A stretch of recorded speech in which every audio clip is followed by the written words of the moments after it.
Good evening students. आज हम लोग यूनिट एंड मेजरमेंट के चैप्टर में यूनिट कन्वर्जन के बारे में पढ़ेंगे।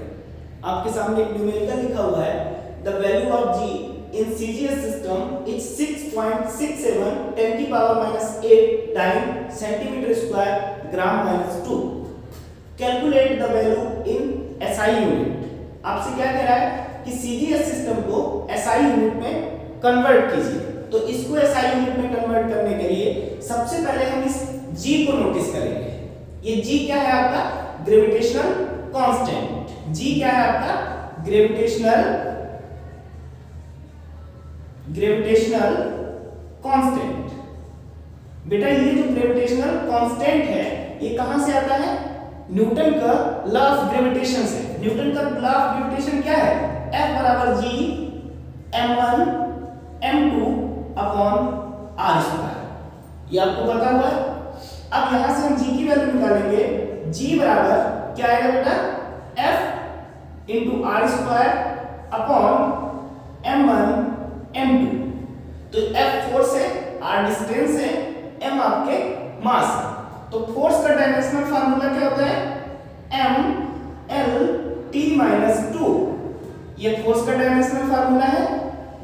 r डिस्टेंस है तो डिस्टेंस का फार्मूला l पावर 2 और अपॉन में क्या है? आपका अपॉन में क्या है बेटा? मास है 2 टाइम्स तो m स्क्वायर। इसको आप लोग सॉल्व करेंगे तो ये वैल्यू कितनी बनेगी? पावर 2 है, ऊपर जाएगी माइनस की और ये +1 तो m - 1 l पावर 1 और 2 तो l की पावर 3 और t - 2। ये हम यहां पर पावर लिख देंगे बेटा। ये G का आपका डायमेंशनल फार्मूला आ गया। इस डायमेंशनल फार्मूला को m की पावर a, l की पावर b, t की पावर c से कंपेयर करेंगे तो यहां पर a की वैल्यू आएगी कितनी?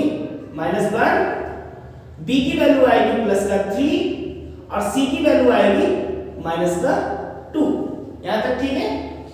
इसके बाद हम लोग जो देखेंगे कि हमें CGS को MKS में चेंज करना है। MKS मतलब SI यूनिट में। तो SI यूनिट में कन्वर्ट करने के लिए क्या होता है? N2 न्यूमेरिकल वैल्यू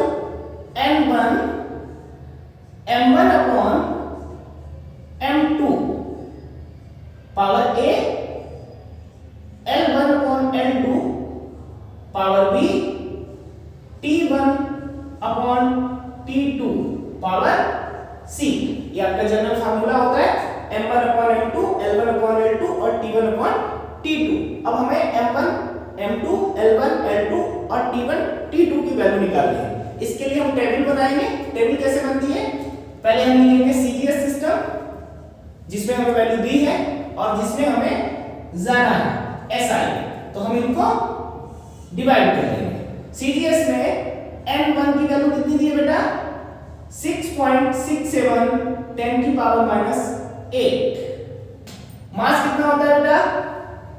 m1 1 ग्राम।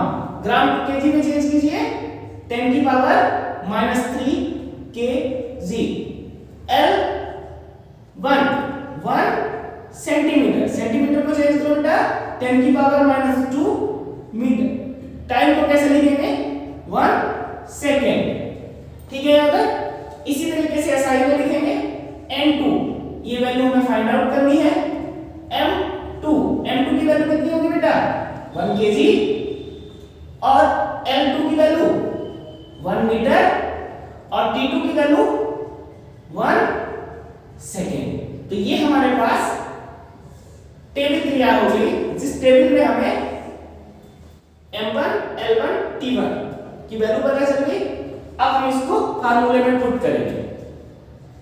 N2 बराबर N1 की वैल्यू 6.67 10 की पावर -8।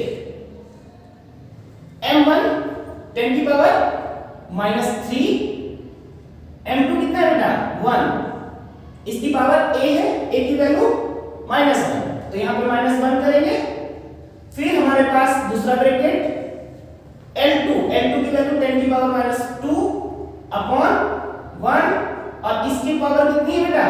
b की वैल्यू 3 और फिर उसके बाद हम क्या लिखेंगे t1 अपॉन t2 तो t1 अपॉन 1 अपॉन 1 और पावर है c की वैल्यू माइनस कर दो।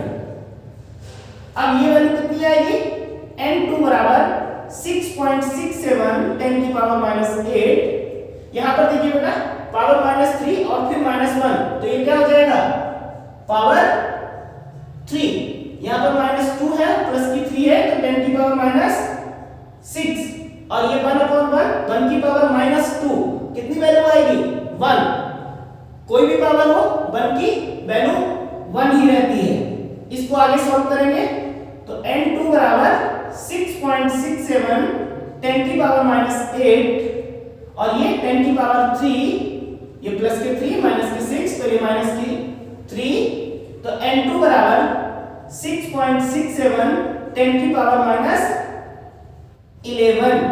यूनिट कैसे लिखेंगे बेटा इसका डाइन था डाइन का क्या हो गया न्यूटन सेंटीमीटर का क्या हो गया मीटर पावर कितनी है 2 और ग्राम का क्या हो गया केजी पावर कितनी बेटा -2।